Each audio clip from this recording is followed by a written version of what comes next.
Hello મિત્રો, કેમ છો? મજામાં? તો હું આવી ગયું છું અહીંયા પ્લમ્બરનું કામ ચાલુ છે ને ત્યાં કોન્ટ્રાક્ટર રાખ્યો છે મેં. તમારે પણ ટોચા મારવા હોય તો કોન્ટેક કરો. હા, જુઓ આ ભાઈ ટોચા મારવાનું કામ કરે છે. પ્લાસ્ટરમાં છત પર સુકાઈ જાય ને પછી ટોચા મારવા પડે.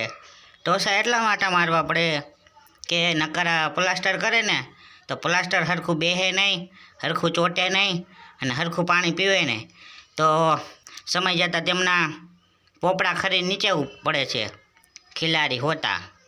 એટલા માટે સૌથી પહેલાં પ્લાસ્ટર કરવા માટે ટોચા મારવા પડે છે.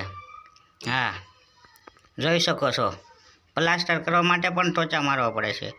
સિમેન્ટનું પ્લાસ્ટર, હા, અને ચૂનાનું પણ પ્લાસ્ટર. તો તમારે પણ આવા ટોચા મારવા કારીગર જોતા હોય તો કોન્ટેક કરો. સસ્તા કામ કરી દેવામાં આવશે મિત્રો. ચેનલને સપોર્ટ કરતા રહો મિત્રો.